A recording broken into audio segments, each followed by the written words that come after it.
Okay, everybody is in. Um, and Jack is also in from the library. So why don't we go ahead and get started with our agenda for this evening? All right. Well, welcome everyone. I'm Dr. Kathy Doherty, and I am Dean of the School of Education, and I am here this afternoon to welcome each of you to the School of Education. We are so happy to have you here. We have students entering this fall in our undergraduate programs, our graduate level programs, and our doctoral programs. So we are so excited to have you with us as you begin your academic journey at Notre Dame, or continue it if you have been here previously in another program. I think you'll find this session very informative. We have information about the programs, library, advising processes, tips for success, and a number of other informational topics and interesting facts. So I'm going to let you get started with this session. Ask that you consider turning on your camera, which is a practice in our online classes, and also helps us to get to know your faces as you have an opportunity to know ours. So please join us in this session. And Julianne, I will turn it over to you to begin the agenda. Sure. So welcome, everyone. I'm Julianne Dupuy. I'm Associate Dean in the School of Education. I work with our associate faculty and full-time faculty doing all the schedules. I work on our STEM and PhD program as well. So thanks for joining us. And I'm going to hand it off to Donna to introduce herself. Hi, I'm Donna Schisler. I see some familiar names here.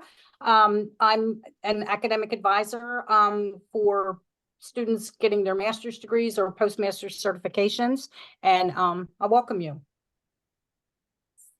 Dr. Letizia. Hi, Dr. Angela Letizia, Associate Faculty of Education, the Department Chair, and also the Acting Assistant Dean. Amy.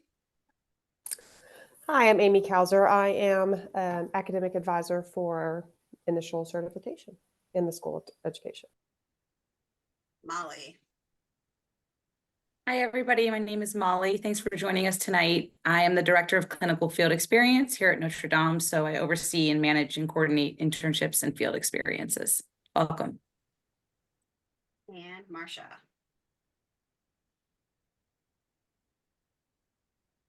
You're muted, Marcia.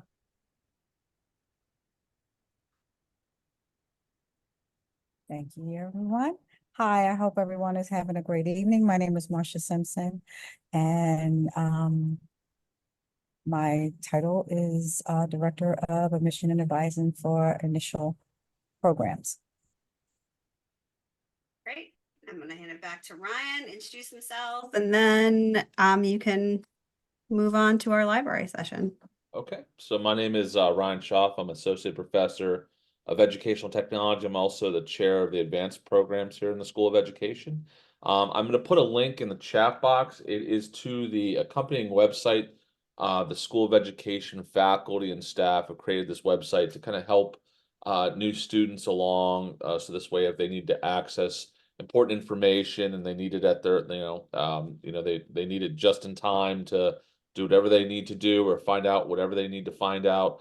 They're able to access it through this website. So I ask that you open it and bookmark it for later. And if you can't find it, you can always reach out to your academic advisor, and they can always share it with you in the future. So, and I'm going to introduce Jack Owens from the Loyola Notre Dame Library.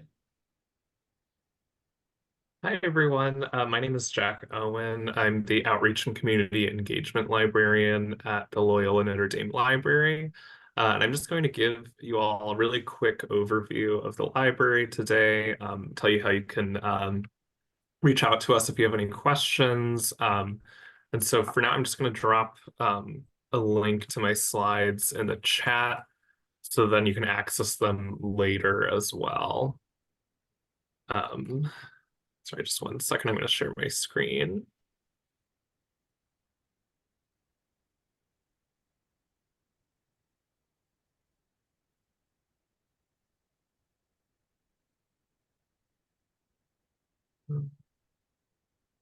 Okay, can you see the slides on my screen? Good, okay, great. So thank you all so much for having me today. I'm just going to give you a quick overview of the library. And I encourage you to hold on to these slides as well, just because they include some helpful links that you can access later.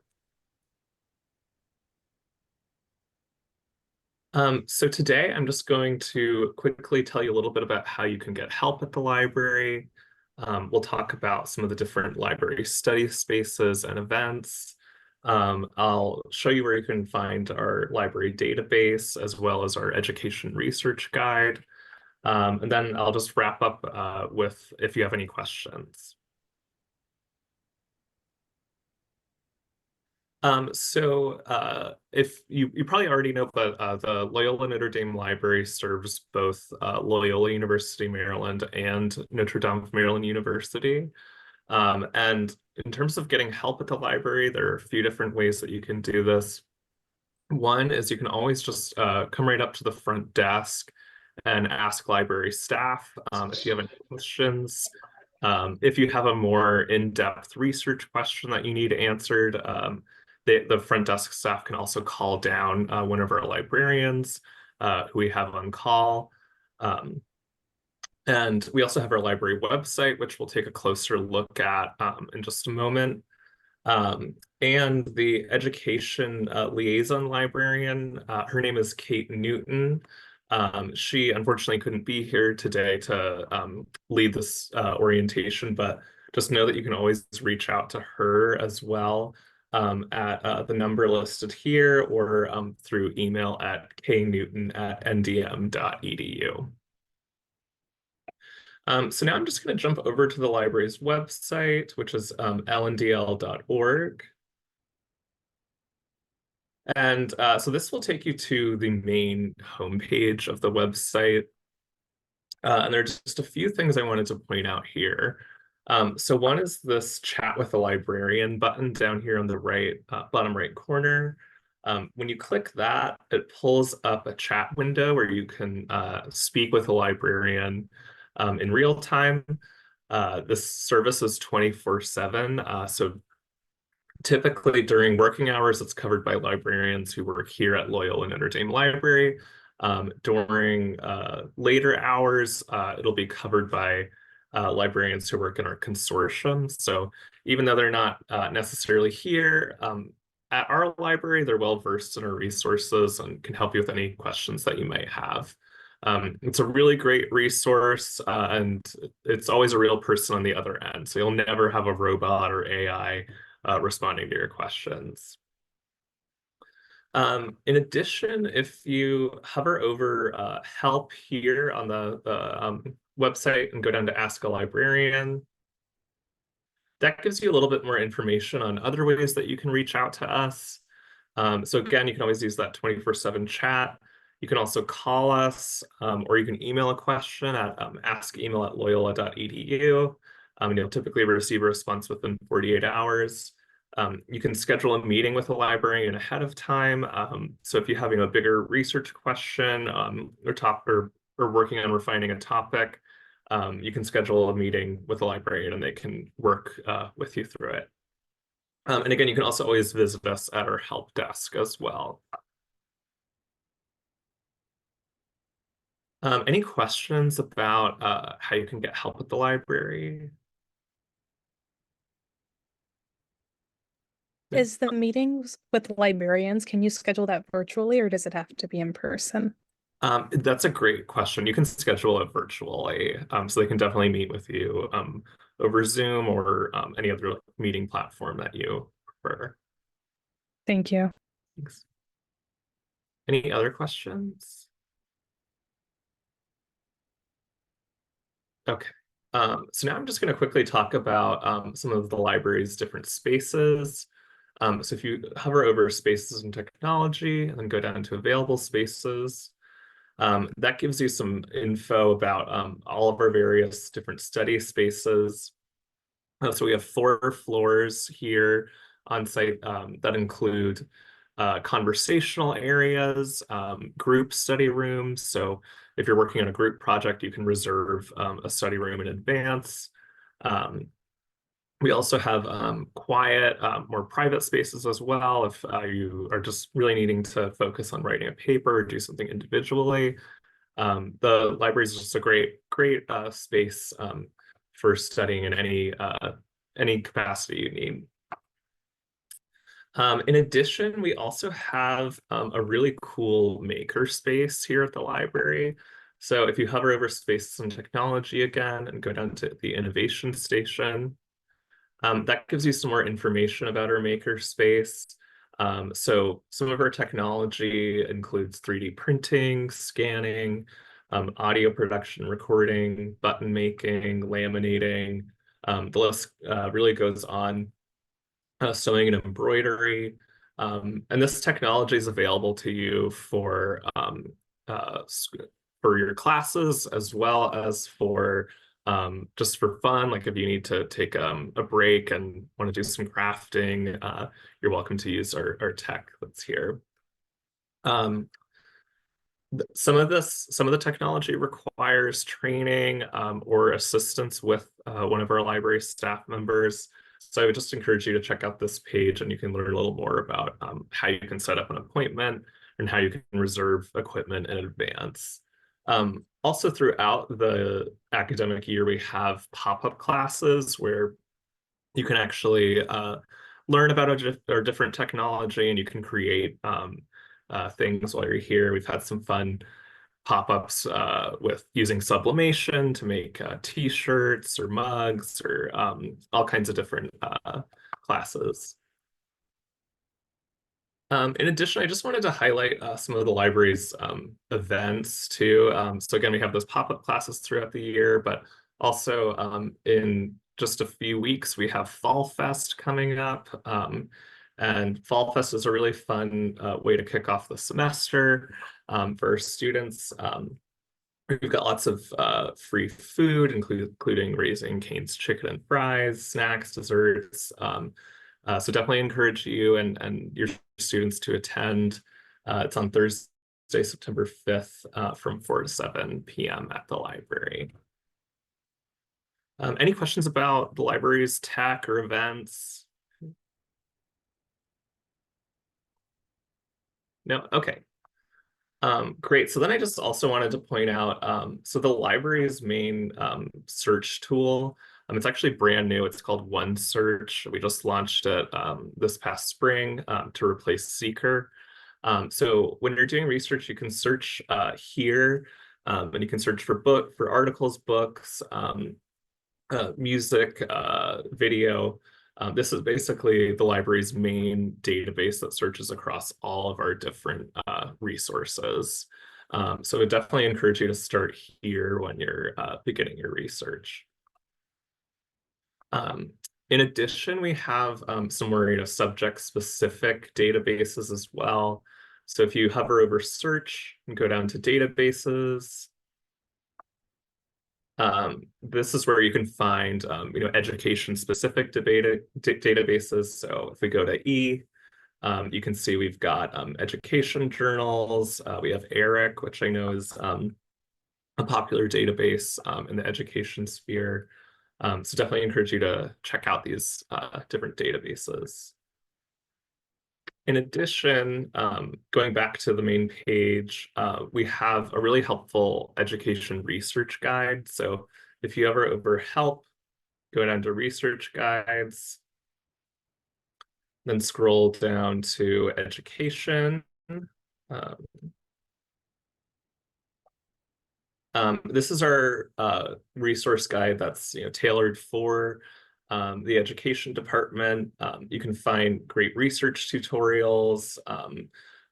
You can find guides on how to do action research, guides on disability studies, as well as resources for APA citations. So if you're looking for a guide on how to use APA or looking for the actual manual, the style guide, this is a great place to start.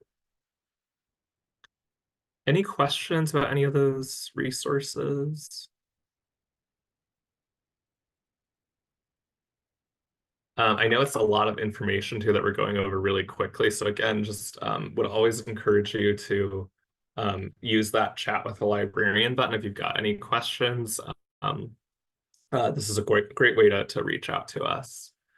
I'm just going to quickly jump back over to the slides. So we covered database, but something I wanted to talk about too was our interlibrary loan and USMAI system. So the library is part of the University System of Maryland and affiliated institutions, which is a consortium with 16 other institutions here in Maryland. So if we have any resources, or if you're searching and you find that we don't have a resource that you need, you can always check to see if we have it through USMAI, in which case we can get the item to you within 1 to 2 days, sometimes even quicker if it's an article. And if a resource isn't available through USMAI, we also have interlibrary loan, which is an excellent resource if you need something as well that we don't have. Most article requests for interlibrary loan will come in just 1 to 2 days, and books will come in 1 to 2 weeks. And I'll just quickly show you where you can find our interlibrary loan page on the website. So if we could pop back over to the website, if you go over to requests, scroll down to interlibrary loan, this will prompt you to log in with your Notre Dame credentials, and then you can submit a request for an item. Any questions about that? I know, again, this is really quick that we're going through it, so definitely encourage you to use the chat if you have any questions as well.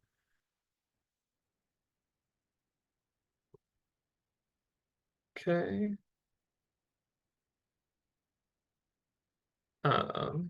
So yeah, education research guide, we just quickly went through that. And that wraps up my part of the presentation. Definitely would encourage you to reach out to your education liaison librarian, Kate Newton.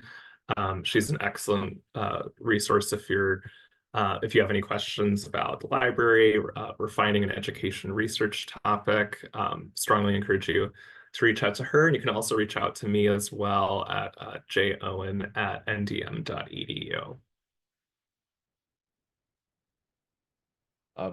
Thanks, Jack. Can you do me a favor and email me the presentation link just so that I'll share it with any student that wasn't able to make it tonight? Yes, absolutely. Me Thank too. you, Jack. I appreciate your time. Okay. Thanks, everyone. Thank you, Jack.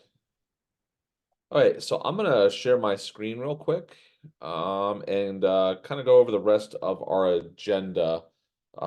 So as you know, we had our welcome from our School of Ed Dean. Loyola Notre Dame Library just gave us an introduction. I'm now going to go over some of the technology systems for the School of Ed. So let me go ahead and hit share screen, which I am good. Okay, so IT. So the School of Education is not the IT department. We have an IT department at Rice Hall on campus. It's right next to Caroline Hall. But a lot of times you're going to be dealing with it digitally. So starting off with how to access content and resources digitally. That is the best way to do it is going to the Notre Dame NDM.edu website and clicking on Student Portal to get to Gator Hub. Gator Hub is kind of like our one-stop shop for important links and resources. There's a link to self-service, which is where you would go to register for courses, where you'd go to pay your bills, where you would go to access your like official grades and so forth.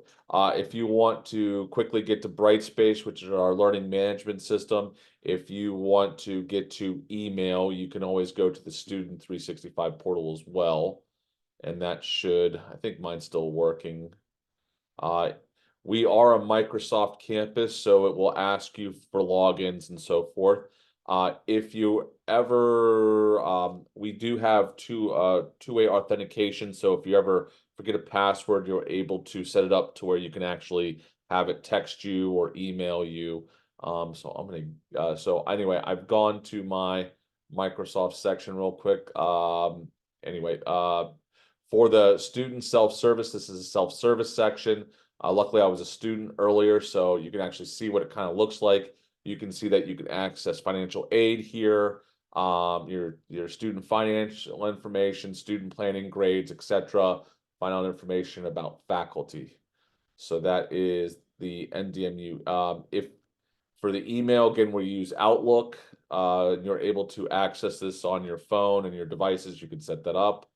So on this big website that we as a School of Education have developed for you, if you click on the home page, it provides you will provide you let's see, a recording of this session. So if our some of our students have missed this session, they can go back and watch it. The university mission.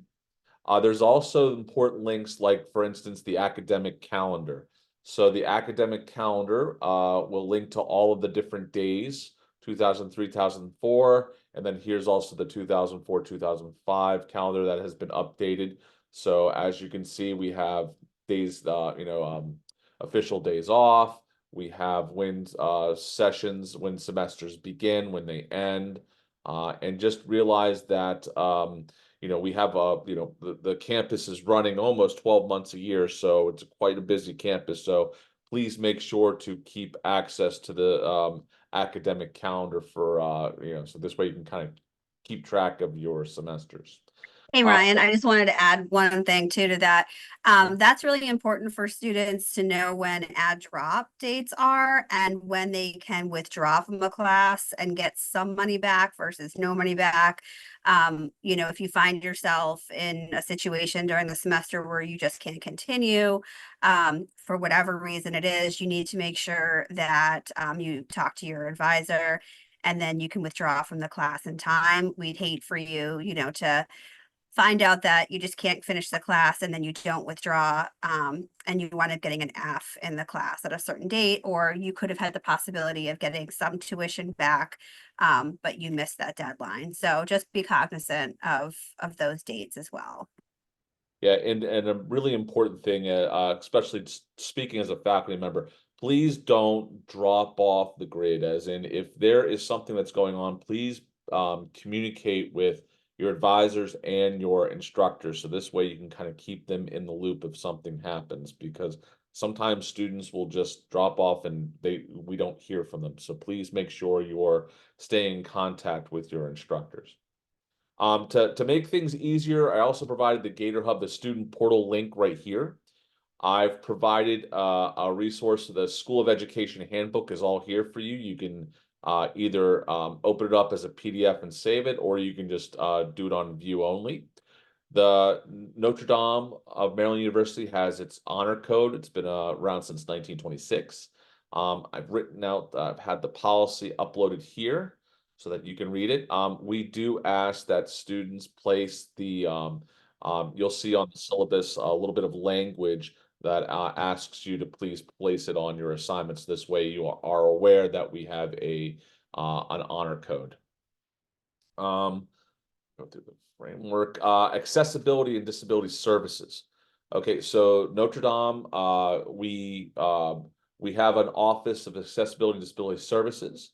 If you are a student with that has special academic needs, you will have to work through this office to be identified. They come up with a plan. So this way the instructor can be aware of that and make appropriate accommodations. You have to work through this office and to get these types of accommodations. So please make sure that you are aware of that. There is information on here on how to schedule an appointment, documentation guidelines, some of the different adaptations or some of the different accommodations that we do, and so forth. So again, this is on the main homepage. If you are in need of any counseling, the Notre Dame does offer counseling. We have a counseling center. You can go ahead and access that on the site. There is a link there, and you can also email them to set up an appointment. Okay, so let me see. I'm trying to go back to my agenda, make sure I'm hitting anything. Student handbook. Um, uh, Dr. Dupuy, would you like to talk about the important academic policies and protocols? Yeah, absolutely. Thanks.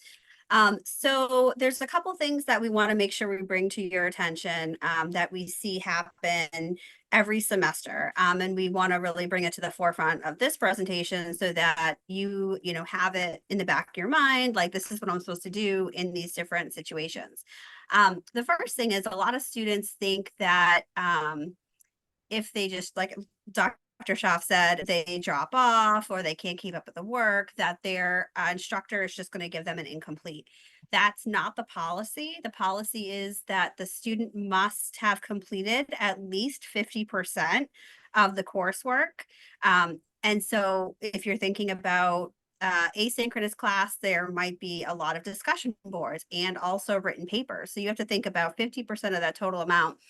And then the student has to ask for the incomplete, but you have to have that 50% completed at the time you ask for the incomplete.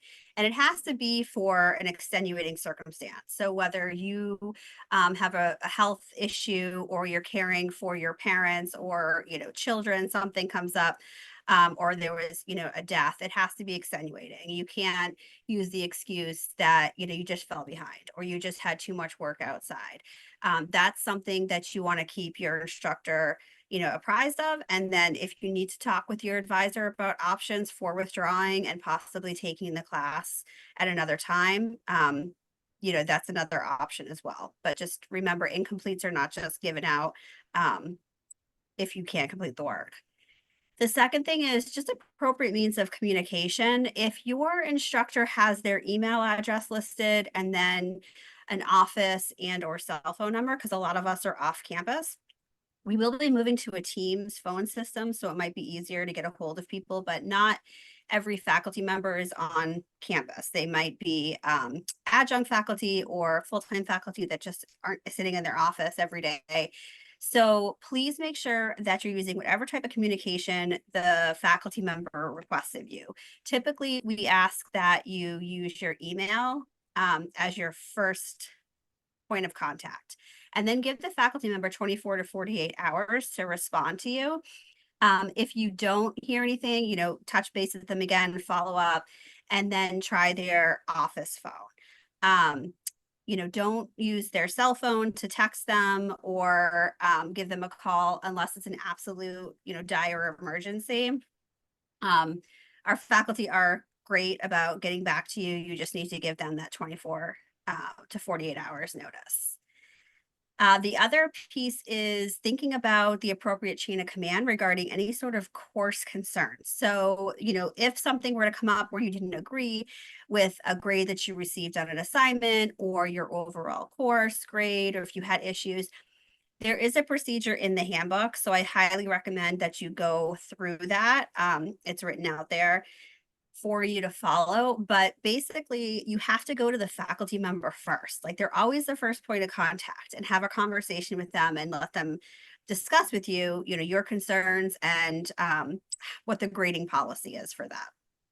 If that doesn't meet your needs, or you feel like you're not getting answers, you go to the chair, and Dr. Letizia or Dr. Schaff, those are our chairs. So then you would talk to them. It only escalates beyond that if you file a complaint, or, you know, then the dean would look at that.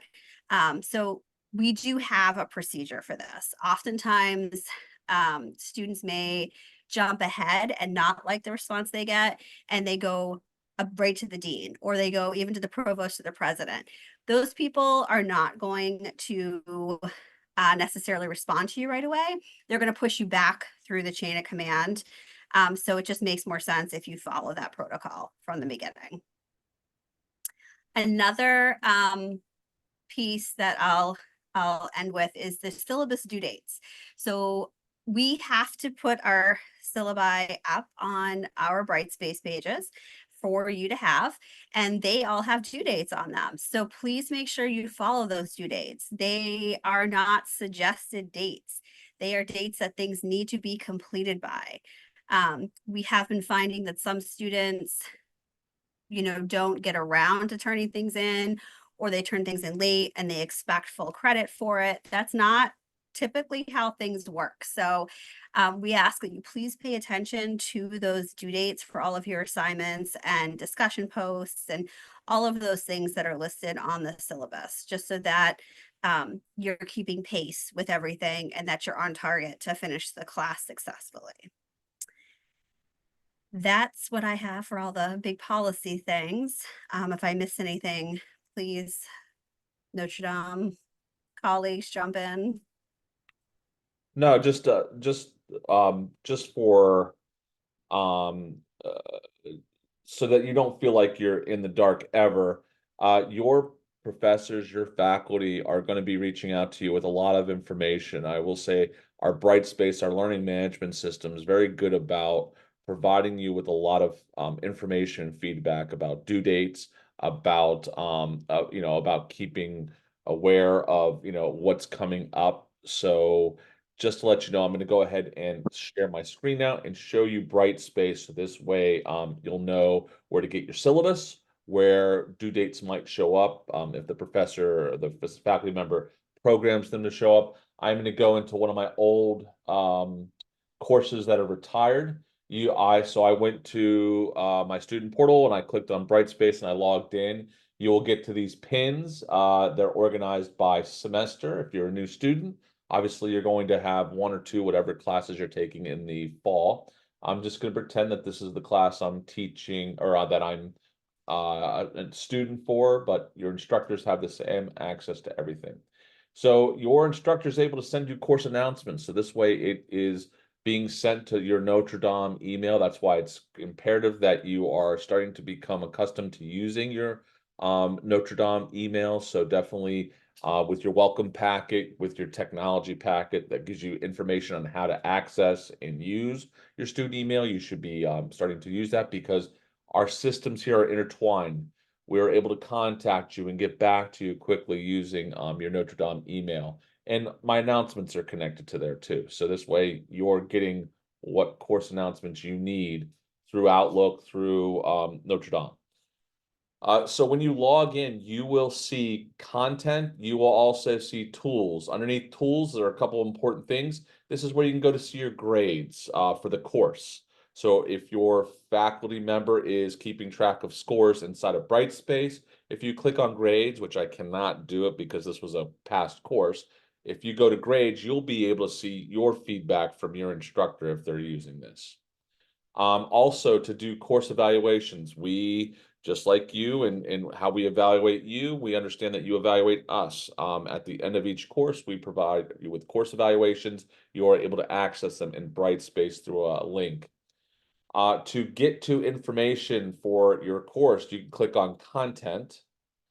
And on the left side, you will see a table of contents over here. And on the right, you'll actually see the content of your course. A lot of these pages have a welcome block at the very beginning, and that's usually the place where your instructor will put an electronic version of your syllabus up. They could put other things up there, but typically they also will upload their syllabus there. And as you'll go through here, you may have modules. They could be organized by week, or they may just call it a module. They might do it by subject. However they break up their course is how you'll access it. So if I go to week 1, I click on this, and now I have on here, I went to week 1, I have access to presentations and links to resources and documents and assignments. I could also have discussions up in here where I would go here, enter the discussion, I'd actually do a prompt and complete it. I might have an assignment where I'll turn something in. Let me see, like a lens paper here is an assignment that I did for my students. They would click on here, they'd enter assignment, and they could go ahead and turn that in. I think it's safe to actually put in there. So I'd click on assignment, I would put my attachment in here, and then I would submit it to my instructor for assessment. Okay, I can't go much further because this was an active course. Brightspace, you are also able to contact your instructor. I always suggest that the easiest way to do it is just to email them, because they will, just like us all, we kind of live on our email inboxes. So please make sure you you contact them through that. Trying to think of anything else. If you if you forget your password, you can always go through IT to reset it. The School of Education, now I'm kind of going away from Brightspace. The School of Education uses an assessment solution called Chalk and Wire, or what they might call Anthology. Anthology purchased Chalk and Wire a few years ago, but Chalk and Wire was a pretty popular name, so they sometimes use it. Chalk and Wire does have an additional cost of $50 a year. There will be protocols inside of your syllabus on how to purchase an account. You can just follow those along and access the account. It is a process to get it, so please don't wait until the end of the course to ask, to purchase a portfolio. It should be done within the first week of class if you have e-portfolio assignments to submit to the e-portfolio. So please make sure you're doing that. Inside, as you enter into the portfolio, you would click on work. I can't do it right now, but I can. You would go to work and my coursework to enter the portfolio. You would find your course. You would upload your assignments. The nice thing is the website that I provided to you is going to provide you with step-by-step instructions on how to deal with everything when it comes to Chalk and Wire. So if you have to set up your Chalk and Wire account, there are the directions on how to access the e-portfolio. Student portfolio directions that'll take you step by step through setting it up. There's also a screencast taking you through how to set up a brand new account and develop your portfolios. Here's the full policy and the structure. And if you need further instructions, there are more resources down below. If you need any technical assistance, you can reach out to Professor Madeline Ball, and there is her email address. You can contact her with any questions, or you can contact me also. So go back. Brian, can I add one thing? I'm going to reiterate your don't wait till the last minute. You don't know how many calls I get on a Friday afternoon saying I have a project that's due to be uploaded on a Sunday and I haven't gotten my account yet. It's not totally, part of it is manual, the process of getting your account. You can purchase it online, but then you have to be sent your login information. So it's not going to be immediate. So do it early. Don't wait till the last minute. Thanks. And just going through the rest of the website, I've provided links that I thought would be helpful for a student if I was a brand new student to Notre Dame. What would I need? There's links to important offices. The only thing I haven't added here is the registrar office, which I remembered just now. So, but there's links to the business office, the financial aid office, with important information on what to do. There's office hours, there's email addresses, anything that might help a student. I tried to provide it. For security, if you have courses on campus, there are campus safety initiatives in place. The campus security is very helpful. If you want an escort to your car or anything of that nature, you can contact the campus security. There's the information, and there's also these little call boxes around campus that you can use to access them too. And the location is actually Caroline Hall, which was Gibbons Hall, right on the 002. It's right at the kind of like the front entranceway. If you walk up the steps, that is the way. Parking. We do have parking. You do have to gain access to parking passes. And they will ticket you if you don't have a parking pass. We're the type of campus we actually give parking passes for free, I believe. So that's really nice. But you'll have to stop at security to get the application so they can give you the little sticker for your car. I also put a campus map up to help any student that might need, if you are a visual person, you want to see a campus map, you can too. And here's more of the information about the campus. So that's security. And that's important office and security. Here's information for the help desk and IT support for Chalk and Wire. And also here's the help desk information if you ever need them. And I'm going to stop right now. And I think for the most part, that has kind of gone through our agenda. Dr. Dupuy, Donna, anything that I've forgotten? Anything that we should add? Not off the top of my head. That was good. And if I could just add one thing, I just want to repeat what Dr. Schaaf said about if you're struggling in your classes, not waiting. I can't stress that enough. As Dr. Dupuy said, we don't just give out incompletes. You have to have 50% of the coursework done. We generally give them out for extenuating circumstances. So just really important to keep in contact with your professors as you're going through. It's one of the biggest things that we see. So Dr. Dupuy said in protocol, yes, make sure you're reaching out to your instructor first. You're also keeping your advisor in the loop. So this way we know the kind of like the process if you're having difficulties, how we can assist you. Because a lot of times you may, people like to do what they might like just say, oh, the semester's over, I'm done. Okay, let me kind of deal with this now. Let me try and argue with my instructor. That's not how it works. And we also have a progress monitoring committee. Yes. So if you are falling behind in your class, your instructor is going to reach out to that committee, which alerts the advisors that you're having a problem, and we will reach out to you. A couple of students that I reached out to got a little upset that the instructor reached out to us, but that's their job to do that. We want to try and stay active and help you succeed. So they let us know, we reach out to you and reconnect you with the instructors so that you don't fall behind. So it's a good thing. It's not a bad thing. Looks like there's a question. Yep, from Dana. Yes, I have a question about the chalk and wire.